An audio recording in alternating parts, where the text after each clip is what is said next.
Y a 5 minutos del mediodía le damos la bienvenida al señor Adrián Murano. Hola, Adri, buen ¿cómo mediodía. estás? ¿Cómo andan? ¿Bien? Bien, ¿vos? Con Good calor, midday. sigue el calor, sigue el Sí. calor.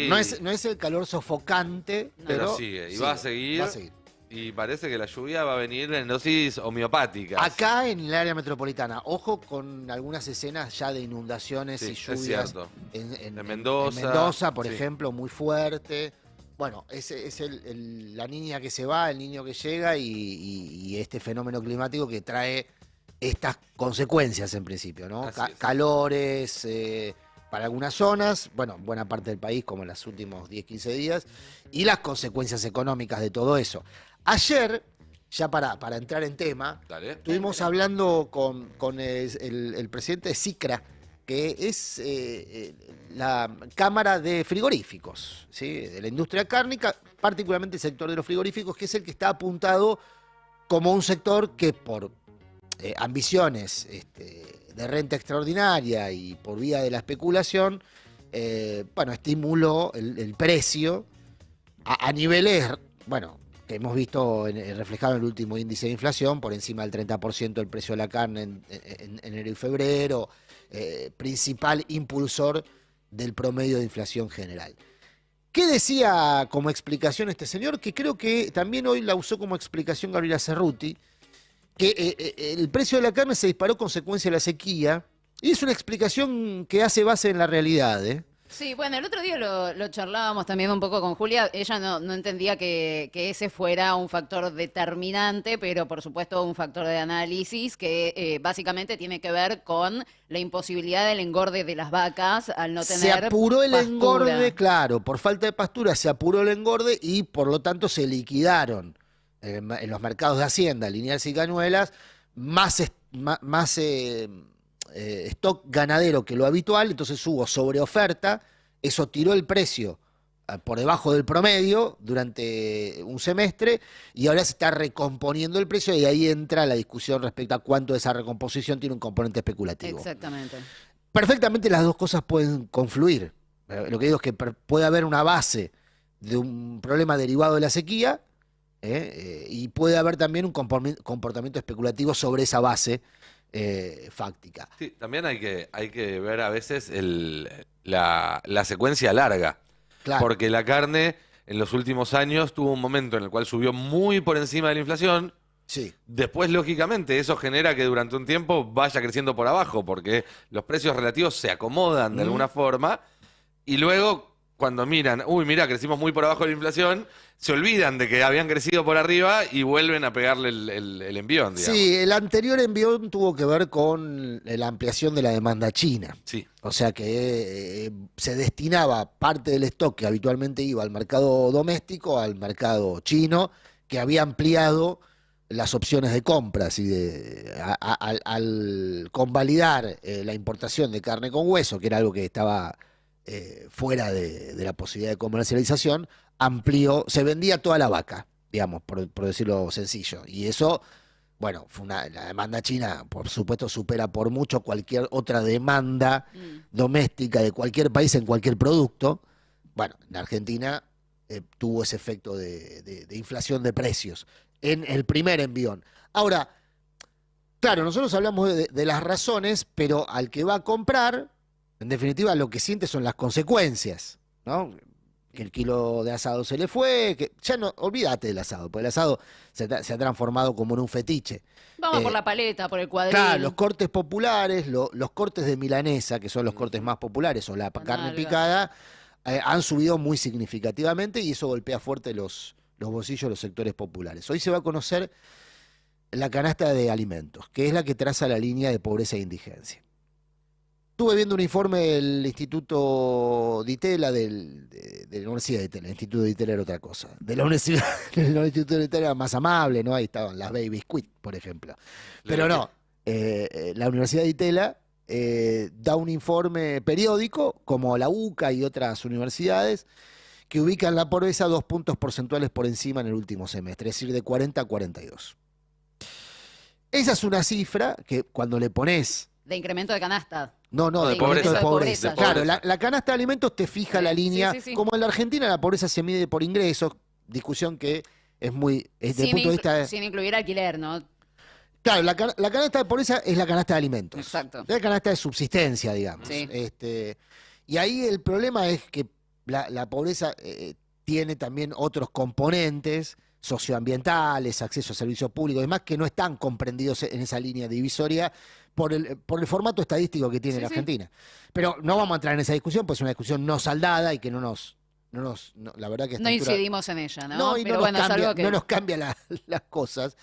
Sí, hoy, evidentemente, la inflación de alimentos pesa muchísimo en un número estadístico que involucra, y este es el dato para mí, a 12 millones de personas. O sea, vos tenés, según la estadística de la UCA, perdón, de la Universidad de Itela, a 12 millones de personas en situación de pobreza en la Argentina. Es un montón de gente, Te agrego otro dato. de personas, y sobre todo, perdón, de niños, niñas y jóvenes que tienen una proporción de 6 a 4, es decir, 6 niños y niñas en la Argentina están bajo la línea de pobreza. Eso es futuro, Ujú. además de presente. Perdón, Nico. No, el otro dato es que a pesar de haber recuperado la economía que creció fuerte en los últimos años y de tener una cantidad de desempleo muy baja, tenés la misma pobreza que en 2019. Claro. Estás como en 2019. Y es el fenómeno que venimos contando ya y hemos relatado muchas veces de trabajadores pobres, ¿no? O sea, trabajadores asalariados, formales, pobres, cobran por debajo de las necesidades de las canastas, de las distintas canastas, digamos. Y después tenés el fenómeno de un crecimiento con desigualdad distributiva. Ujú. Lo que Cristina definió ya varias veces como se la quedan 4 vivos. Bueno, ahí hay un déficit de la gestión. O sea, Sí. vos lograste, hoy creo que la portavoz Cerruti ponderó como un mérito, y anoche lo hizo también Tolosa Paz, ¿no? Me parece que va a formar parte de una narrativa albertista de campaña. No sabemos si con Alberto como candidato o no, pero una narrativa va a ser, sostuvimos la condición indispensable para poder distribuir, que es el crecimiento. Está bien, es cierto, vos pudiste Pero crecer, no distribuiste. pero no Claro. claro. Lo mismo La pasa con la condición creación de indispensable, pero empleo. no suficiente. Lo mismo pasa con la creación de empleo. Ayer lo discutíamos un poco con el diputado Marcelo Casareto, acá en la fórmula que pueden ver de lunes a jueves a las 8 de la noche en el Destape. Y él nos planteaba, ¿no? Cómo las demandas van modificándose a lo largo del tiempo. Al principio, la demanda es no tengo trabajo, quiero trabajo. Ahora cuando tenés trabajo, querés cobrar por arriba de la canasta. Y después, ¿cuál va a ser la próxima demanda? Probablemente ganancias. Esto lo agrego yo, y probablemente sigan, ¿no? Porque eso implica movilidad y ascenso social. Entonces, digo, ¿cómo haces para que esa narrativa de efectivamente crecimiento y efectivamente se crearon puestos de trabajo te funcione como algo positivo cuando ese crecimiento no se redistribuyó y ese trabajo que se consiguió está por debajo de los indicadores que te marcan si sos pobre o indigente? Claro, bueno, ese es para mí el corazón de la discusión electoral, perdón, no sé si la discusión electoral, de la discusión política que tendría que haber en la Argentina, porque la Argentina no es un país pobre, esto vale remarcarlo una y otra vez, el Producto Bruto de la Argentina, que ha caído producto de la pandemia y demás, pero se mantiene entre los productos brutos más relevantes del planeta, no solamente de la región. Ahora, más relevantes es estar entre los 30, 40 países con mayor índice de Producto Bruto. Ahora, el problema es que la distribución se ha desmejorado o ha empeorado a niveles de fines de los 80. Ahí hay un problema ¿Se muy podría serio. decir de alguna manera que estamos pasando a un modelo que tiene las desventajas del modelo chileno sin las ventajas del modelo chileno? Bueno, porque la ventaja del modelo chileno, en definitiva, sería la economía, la macroeconomía estable. Una macroeconomía estable, Pero en esa macroeconomía, o sea, claro. Abundancia de dólares en el Banco Central, lo cual te permite Sí. una cantidad, acceso al crédito. Sí, que de todas formas no logró contener un estallido social porque la injusticia distributiva provocó ese estallido social. ¿Dónde se verifica esa injusticia distributiva? Bueno, en la carestía del acceso a derechos que en la Argentina son considerados derechos básicos, por ejemplo, el derecho a la educación, a la salud, ¿no? Que están, en la Argentina están consolidados. Marco todo esto en el día del aniversario de la jura de la Constitución del 49, que es un dato histórico bien relevante. ¿Por qué? Y porque la Constitución del 49 consagraba todo esto que estamos mencionando, incluida la distribución, el famoso 50-50 del peronismo, Sí. en la Constitución. Era un derecho. Claro. Bueno, esa Constitución, aprovecho el aniversario, aprovecho la efeméride, para traer a la mesa la posibilidad de que eventualmente se rediscuta por qué esa Constitución que fue derogada por decreto, con todo lo que cuesta formalizar una reforma constitucional, ¿no? Fue derogada por decreto y nunca nadie jamás la restituyó. Claro. Mirá que hubieron gobiernos peronistas. El propio Perón volvió a ser gobierno después de eso. Y nadie jamás restituyó. Era una constitución con muchas virtudes desde el punto de vista de la organización social y de la consagración de derechos económicos, ¿no? Las dos cosas, ¿eh? Organización social y derechos económicos. Porque en algún punto establecía con letra de ley, con fuerza de ley y de ley constitucional, todo aquello que se había obtenido durante el primer y el primer peronismo en su conjunto, los primeros 2 gobiernos de Perón. Y fue lo que se vino a derogar, no solamente, el hecho simbólico fue la derogación de la Constitución, pero el hecho político es que se derogaron también muchos de esos principios consagrados en esos gobiernos. E insisto, después vinieron otros gobiernos peronistas que con más o con menos, yo creo que el gobierno de Néstor y de Cristina se acercaron bastante a lo que marcaba aquella letra Sí, sí. constitucional, se acercaron bastante, pero claro, la ley que rige en la Argentina, la Constitución que rige en la Argentina, no obliga a un orden social justo, no obliga a un orden social justo. ¿Qué preserva?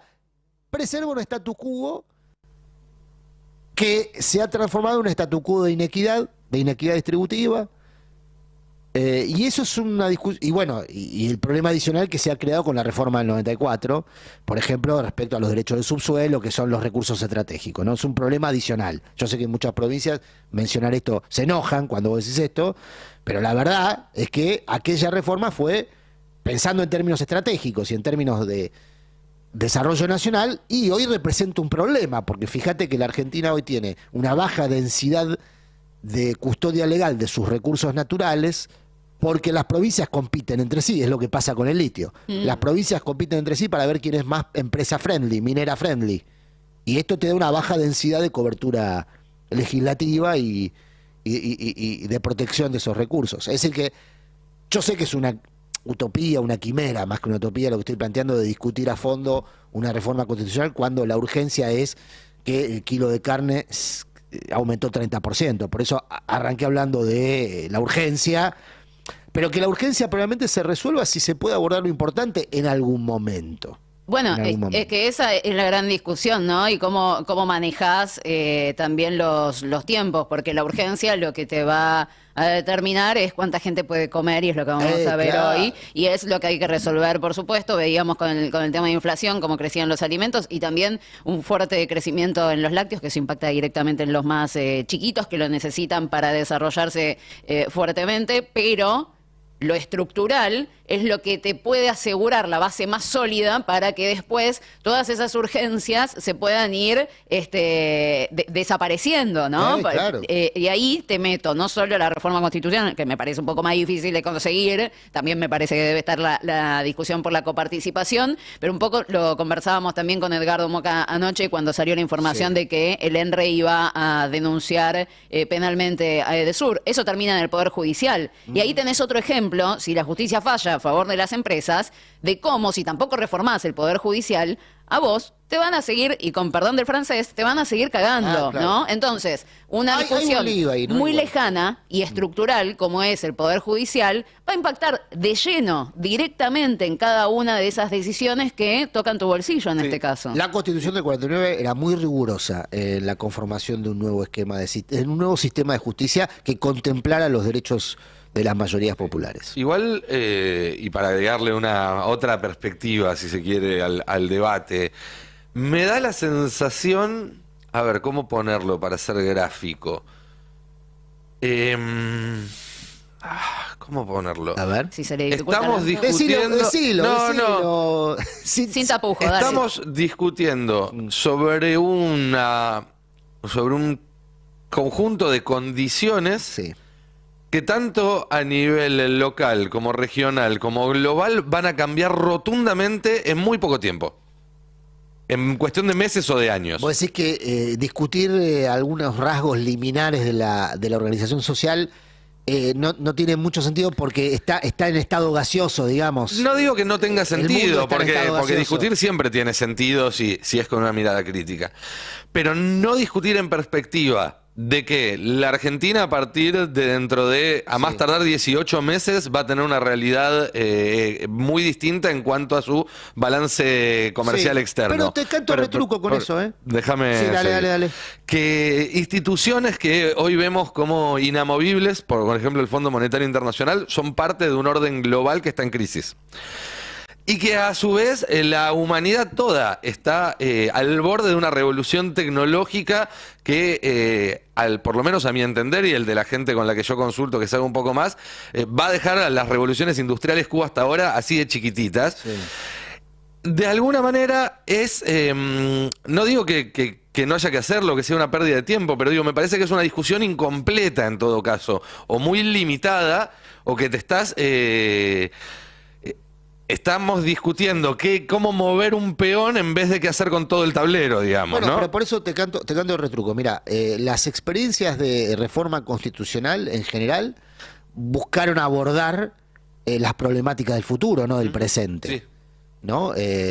No solamente en Argentina, pero si tomamos como referencia a la Argentina, los constituyentes de fines del siglo XIX pensaban en lo que hicieron una constitución para el siglo XX, no para el siglo XIX. Sí, sí. Y Eh, Perón en el 49 hizo y una Perón en el constitución para la 49 posguerra. para la Y en posguerra, los exactamente. 90 para el Para el consenso de posguerra fría. Washington. Para el Sí, para el posguerra consenso de fría, Washington. sí.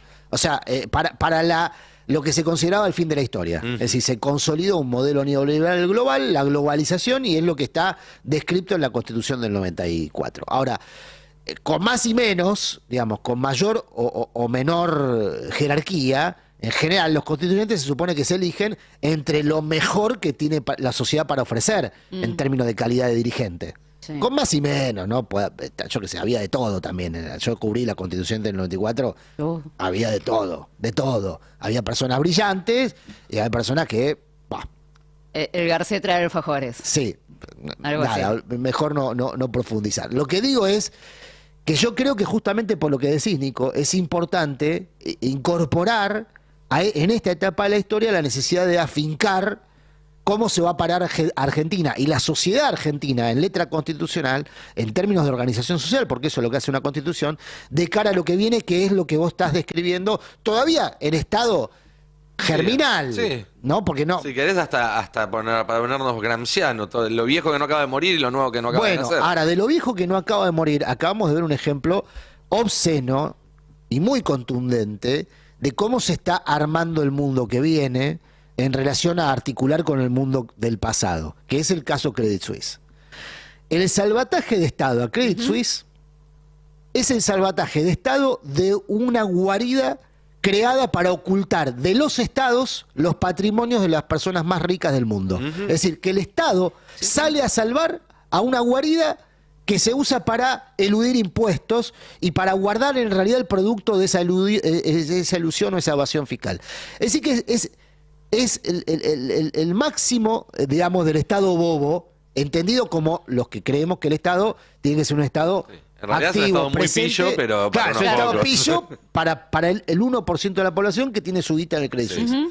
Es el 1% de la población mundial que es el que acumula el 10% de la riqueza global. Bueno, ahí tenés un problemón. ¿Y sí? Porque eso lo vimos ahora con Credit Suisse, lo vimos en el 2008 con Estados Unidos salvando también grandes bancas, el criterio de demasiado grande para caer, ¿no? Y entonces hay que proteger el sistema. Bueno, con el Credit Suisse no solamente proteges el sistema, proteges directamente, los contribuyentes suizos están protegiendo A los al ciudadanos. 1% de la población transnacional mundial que elude impuestos. Es que este sistema es ese 1%. Claro, Este bueno. sistema funciona para ese 1% y Claro, para nadie más. Claro. Eh, Con la tuya, contribuyente, diría. un Absolutamente. ¿no? Y retomo el hilo para agregar algo más que tiene que ver también con mis obsesiones y mis fijaciones políticas. La Constitución, obviamente, rediscutir la Constitución es, en todo caso, el final de un camino muy largo, Sí, sí. o no tan largo a veces, pero sí el final de un camino. Antes de eso, hay otras cuestiones que se pueden rediscutir. Y para eso es necesario que el peronismo, y hablo del peronismo porque en la Argentina es la fuerza transformadora que tenemos, todavía no ha aparecido otra en Sí. muchísimas décadas, tiene que recuperar de alguna manera, o voy a ponerlo al revés, tiene que dejar de alguna manera ciertos reflejos conservadores que tiene. ¿A qué voy? Tenemos un sistema laboral que claramente está roto. Y sin embargo, la postura automática del peronismo es, no se puede discutir una reforma laboral, hablar de reforma laboral es una mala palabra. En vez de apropiarse de esa discusión y ponerla en términos populares y a favor de las mayorías. Tenemos un sistema previsional que va a entrar en crisis tarde o temprano. Se le regala esa bandera a la derecha. El día que haya una reforma previsional en la Argentina va a ser regresiva. ¿Por qué? Porque desde el peronismo pareciera ser mala palabra discutir ese tema. Lo mismo puede pasar con el esquema fiscal. Digo, creo que necesitamos, sobre todo pensando en una campaña en la cual hay poco para mostrar hacia atrás, dejar de tenerle miedo a ciertos debates y en todo caso ver cómo se hace para posicionar, para dar esos debates desde una perspectiva popular, desde una perspectiva popular en ambos sentidos, de que beneficie al pueblo, pero que además sea atractiva para las mayorías. claro. Y que le permita apropiarse al peronismo de algunas banderas que hoy hacen mucha mella en la sociedad, porque la gente está preocupada qué va a pasar cuando se tenga que jubilar, la gente está preocupada porque el sistema tributario en la Argentina hoy en día es un desastre, en el cual pagan muchísimo los que menos tienen y muy pocos los que más tienen. Pasa lo mismo que con la seguridad, digamos, pasa lo mismo que con muchos otros temas. Terminan siendo banderas que quedan en manos de la derecha porque el peronismo desde hace varios años tiene un instinto conservador de no querer discutir esos temas. Bueno, son migas de pan que vamos tirando en el camino en un año electoral que se presenta pedregoso, no asfaltado, ¿no? Entonces tiramos alguna miga de pan para ver si podemos por lo menos contribuir a la orientación del debate. No lo vamos ni a concluir nosotros, No, por supuesto. pero me da la sensación que ante la ausencia de cuestiones de fondo en la discusión y mucha pirotecnia, vamos a ver mucha pirotecnia. Bueno, entre tanta pirotecnia, entre tanto ruido, aprovechamos este ratito donde quizá mucha gente está tomándose una pausa del día para reflexionar un poco. ¿Qué hay esta noche en la fórmula? ¿Pueden anticipar o es sorpresa? Podemos anticipar, sí, pero ya me olvidé. Vamos a hablar mucho también de bueno. cómo se maneja acá todo en la ciudad de Buenos Aires, que están bastante complicados en algunos aspectos. No son los reyes de la gestión, al parecer. Sí, Hoy no. nos va a visitar Juan Manuel Pedrini, diputado nacional Mirá. del Frente de Todos, que integra la Comisión de Juicio Político, uno de los debates clave que estamos atravesando por este tiempo. Economía, obviamente, Poder Judicial. El tema energía obviamente va a seguir estando en la agenda. Por supuesto. Y la querida burrada del día. Sí, la eso burrada siempre. del día. Eso, ¿Está Julia hoy también? No, hoy no. Hoy viene bueno, le iba a pedir- Euge Rodríguez. ¿Viene Euge? Sí. Le iba a pedir que le extiendan un abrazo, no solidario, porque la verdad que no necesito. Le pasó el trapo. Pero exactamente, una felicitación. Sí. No sé si saben, La Nación Más la tomó de punto durante un Sí. día entero prácticamente, ¿no? Sí. A Julia. Nena Si, chiquilina. si tenemos a mano Y la ese ma- fragmento, la podríamos cerrar el pase. machirulearon, ¿no? Un tal Rossi, creo. Sí, Rossi. Sí. Bueno. Podríamos cerrar el pase, ¿no? Con ese fragmento, si lo tenemos, no lo tenemos. No lo Está ahí en, tenemos. el Twitter del Destape Radio. No vale la ahí pena. se los paso. Pero la verdad es que, por eso, más que un abrazo, una felicitación para Julia, porque respondió con mucha estatura a una agresión bastante Floja de papeles, bastante pedestre, ¿no? Bastante ordinaria. Sí, además sobre todo machirula, ¿no? Esa cosa de intentar degradar nena chiquita y después lo que contaba es que se metieron también con su pareja porque evidentemente a algunos hombres les da cierto temor o escozor discutir con las mujeres, entonces van y buscan a también los se metieron hombres. con su vida personal. Así que nada, obviamente nuestro abrazo y acompañamiento a Julia, que ayer le pasó el El trabajo. vocero de eso fue el empleado de las chacareras y cerealeras, este muchacho del cordobés, ¿no? Sí, Bueno. el ex Robin de Mariana Grondona. Claro. Al cual, Pasaron muchos por al ahí, cual, ¿eh? perdón, por otra parte, Algún día va a haber que hacer ¿no? el álbum de figuritas. ¿decís? Ese álbum de figuritas, Sí. ¿no? Al Todo cual, lo que por otra parte, pasaron por ahí. está invitado a venir a la fórmula si quiere venir a discutir ¿Quién, y a el señor debatir. Rossi? Sí, si quiere venir a hacer un debate. Y pero frente a tiene frente que consultar Julia. con sus sponsors, me imagino. Bueno, pero sus sponsors me imagino que querrán venir a convencer No lo sé. No sé cómo funciona ese mundo de los voceros esponsoreados en la tele, no tengo idea. Y supongo que con mucha consulta. No quiero creer que el señor no se llama a sí mismo periodista, ¿no? Yo creo que sí. No, Sí, un poco de dignidad. ¿Cómo Hay hoy en tantos día- que se llaman periodistas. No. Pero si es un empleado de un sector corporativo muy relevante, no tendría nada de malo. Pero como todo- que no como- dice desde el lugar. Yo no lo veo, por eso les pregunto. ¿No dice desde el lugar el que habla? No, él es independiente, Ah, es objetivo, independiente. justo. Claro, como Bueno. todos los periodistas independientes que después terminan trabajando en Cambiemos. Cambiemos. ¿Puede llegar a ser candidato en Córdoba En cualquier algunos momento, ¿quién años? te dice? ¿Quién te dice? Tenemos Igual un hay que fragmentito. reconocerle un mérito. ¿A quién? A este ¿Al señor muchacho. Rossi? Sí, porque a ver, hay una coherencia en toda la programación de ese canal, Sí. que tiene que ver con ciertos atributos que no Sí. voy a enumerar. Él se destaca. Digo, y ante una competencia potente, Eduardo Feynman, Jonathan Vial, Uf. él se destaca en esos atributos. ¿Y cuál sería el atributo que vos estás destacando? No, ¿Su machirulismo? no, bueno, Ah, entre otros, entre entre Falta otros, de entre papeles. otros. Bueno, Pero que- bueno. Tenemos el fragmento Dale, ayer nos en el vamos cual con Julia eso. le contestaba al compañero, no le vamos a decir compañero, compañera. se va a ofender, Se va a ofender. a Pablo Rossi, y con esto cerramos el Dale, pase buen del día de programa a la hoy. noche. Hasta Buen mañana. programa. El Fondo Monetario está obsesionado con los dólares. ¿De qué habla esta chica? Que nos explique por qué han destruido la moneda. Lo ha dicho Cristina. Nena, tu jefa ha dicho que se ha destruido la moneda. ¿O no lo entendiste? Bueno, en primer lugar, debo decir que ayer me pasaron en varios pases en este canal La Nación Más, con lo cual, primera conclusión, quizás muchos televidentes y televidentas de La Nación Más vieron por primera vez y escucharon por primera vez cuál es el diagnóstico en serio del problema de la economía argentina, porque seguramente si son muy asiduos a ese canal, no lo habrán visto o no se habrán enterado que el problema es ese. Y voy a responderle técnicamente al periodista, porque quizás él no vio el acuerdo con el Fondo Monetario Internacional. Está en inglés, también se puede traducir al español, pero lo recomiendo fuertemente. Acá está el acuerdo, es un poco largo, unas 170 páginas. Lo tenemos en conocimiento ya desde marzo del 2022. Y lo que vemos en pantalla, me voy a una de las páginas en donde el FMI lo que hace, lo estamos viendo, acá tengo la tabla, es determinar qué es lo que va a medir de la Argentina cada 3 meses. Por ende, no sé si alguno considerará que es una obsesión mía, pero si van al acuerdo con el Fondo Monetario Internacional, quizás se dan cuenta que es bastante más concreto, bastante más preciso y bastante más determinable de lo que uno quisiera. ¿Por qué? Porque tenemos, bueno, quizás no lo ven, van al punto 6, página 126, le recomiendo al periodista, y va a ver la acumulación de reservas que te piden por trimestre. Lo voy a leer porque está escrito. 1.200 millones de dólares adicionales a las que teníamos en marzo 2022, adicionales a las que teníamos en diciembre 2021. Nos piden en junio 4.100 millones de dólares adicionales. Nos piden en septiembre, sigo hablando del 2022, unas 4.400 millones de dólares adicionales. Nos piden en diciembre del año pasado 5.800 millones de dólares adicionales. Y la meta que el ministro de Economía, desde ya a todas luces, tuvo que ir a flexibilizar de marzo del 2023 de este año, llegaba a unos 7.800 millones de dólares en total, considerando lo que teníamos al iniciar el acuerdo y lo que se agrega. Entonces, lo primero a decir es, lean el acuerdo. Fíjense lo que dice el Fondo Monetario Internacional.